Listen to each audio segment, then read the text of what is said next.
Hi friends, welcome to Pendems kitchen. ఈరోజు వీడియోలో ఇడ్లీలోకైనా దోశలోకైనా ఏ బ్రేక్ఫాస్ట్లోకైనా సరే సెట్ అయ్యే విధంగా టిఫిన్ సెంటర్ వాళ్ళు ప్రిపేర్ చేసే సింపుల్ అండ్ టేస్టీ చట్నీని మనం ఇంట్లోనే ఎలా ప్రిపేర్ చేసుకోవచ్చో చూపించబోతున్నాను. ఇలా ప్రిపేర్ చేసుకున్న ఈ చట్నీని ఇలా వేడి వేడి ఇడ్లీతో కానీ దోశతో కానీ ఒక్కసారి రుచి చూడండి. మళ్ళీ మళ్ళీ చట్నీని ఇదే విధంగా ప్రిపేర్ చేసుకుంటారు, అంత రుచిగా ఉంటుంది.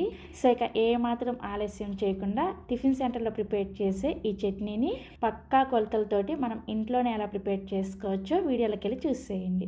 ఈ చట్నీని ప్రిపేర్ చేసుకోవడం కోసం స్టవ్ ఆన్ చేసి ఇలా ఒక ప్యాన్ పెట్టుకొని ఇందులోకి 1 కప్పు పల్లీలను వేసుకోండి. ఈ పల్లీలని లో టు మీడియం ఫ్లేమ్లోనే కలుపుకుంటూ పల్లీల పైన పొట్టు లైట్గా రంగు మారేంత వరకు వేయించుకోవాలి. పల్లీలని ఎప్పుడైనా సరే కొంచెం తక్కువ మంటలో వేయించుకుంటేనే గింజ లోపల వరకు వేగి చట్నీ టేస్టీగా ఉంటుంది.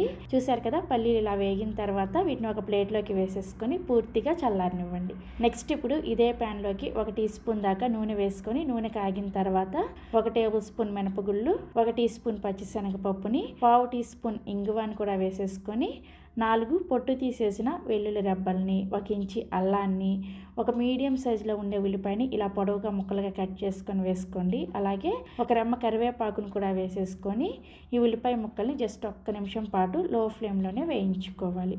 చూసారు కదా, ఉల్లిపాయలు ఇలా కొంచెం వేగిన తర్వాత ఇప్పుడు ఇందులోకి మీరు తినే కారానికి తగ్గట్టుగా 4-5 వరకు కాశ్మీరీ ఎండుమిర్చిని తీసుకొని వీటిని ఇలా సగానికి తుంచుకొని వేసుకోండి. ఈ కాశ్మీరీ మిర్చి వేయడం వల్ల చట్నీ మంచి రంగులో వస్తుంది అనమాట. మీ దగ్గర ఇవి లేకపోతే నార్మల్ మిర్చిని కూడా వేసుకోవచ్చు. తర్వాత ఇందులోనే చిన్న ముక్క చింతపండును వేసుకోండి. చింతపండును మరీ ఎక్కువగా వేసుకోకూడదు. చింతపండు వేసుకున్న తర్వాత జస్ట్ ఒకసారి కలిపేసేసి స్టవ్ ఆఫ్ చేసేసి ఈ మిశ్రమం మొత్తాన్ని కూడా పూర్తిగా చల్లారనివ్వాలి. ఇవి వేయించుకునే లోపే మనం ముందుగా వేయించుకున్న పల్లీలు పూర్తిగా చల్లారిపోయాయి. ఇప్పుడు ఈ పల్లీల పైన పొట్టుని పూర్తిగా తీసేయకుండా సగం పల్లీలకు మాత్రమే పొట్టుని తీసుకొని ఈ పల్లీలను మిక్సీ జార్లోకి వేసుకోండి.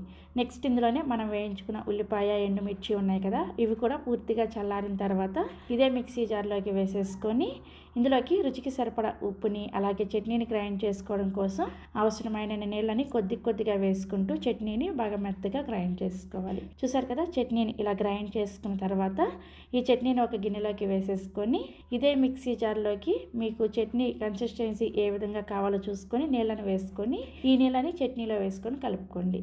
ఇడ్లీకి అయితే చట్నీ కొంచెం పల్చగా ఉంటేనే చాలా రుచిగా ఉంటుంది. అదే దోశలకు అయితే కొంచెం గట్టిగా ప్రిపేర్ చేసుకోవచ్చు.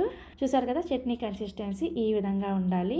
ఇప్పుడు ఈ చట్నీకి తాలింపు పెట్టుకోవడం కోసం సేమ్ ప్యాన్లోకి 1 టీ స్పూన్ నూనె వేసుకొని నూనె కాగిన తర్వాత 1/2 టీ స్పూన్ ఆవాలు వేసుకొని ఆవాలు చిటపటలాడేంత వరకు వేయించుకోండి. ఆవాలు వేగిన తర్వాత 2 ఎండుమిర్చిని, 1 రెమ్మ కరివేపాకును కూడా ఇలా చిన్న ముక్కలుగా కట్ చేసుకొని వేసేసుకొని తాలింపుని లో ఫ్లేమ్లోనే వేయించుకోవాలి. సో తాలింపు ఇలా చక్కగా వేగిన తర్వాత ఈ తాలింపుని తీసుకొచ్చి మనం ముందుగా ప్రిపేర్ చేసుకున్న ఈ చట్నీలో వేసేసుకొని కలుపుకోండి. అంతే, చాలా ఈజీ. చట్నీ ప్రిపేర్ చేసుకొని టేస్ట్ అయితే చాలా బాగుంటుంది. ఇలా ప్రిపేర్ చేసుకున్న ఈ పల్చటి నీరు చట్నీని వేడి మెత్తటి ఇడ్లీతో సర్వ్ చేసుకోండి. చాలా కమ్మగా ఉంటాయి. ఇడ్లీ అంటే ఇష్టం లేని వాళ్ళు కూడా ఈ చట్నీ వేసి పెట్టారంటే 4-5 ఇడ్లీ లాగించేస్తారు, అంత కమ్మగా ఉంటుంది. మీలో ఎవరైనా మెత్తటి స్పాంజ్ లాంటి ఇడ్లీ రెసిపీ కావాలి అనుకుంటే ఈ వీడియో కింద డిస్క్రిప్షన్లో ఇడ్లీ లింక్ని ఇస్తాను, ఒకసారి చెక్ చేయండి. సో మీరు కూడా తప్పకుండా ఈ చట్నీ రెసిపీని ట్రై చేస్తారు కదా, ట్రై చేసి టేస్ట్ చేసిన తర్వాత మీ ఫీడ్బ్యాక్ని నాతో షేర్ చేసుకోవడం అస్సలు మర్చిపోవద్దే. అలాగే మన ఛానల్లో ఉన్న బ్రేక్ఫాస్ట్ రెసిపీస్ అన్నీ కూడా ఒకసారి చూసేయండి. Thank you.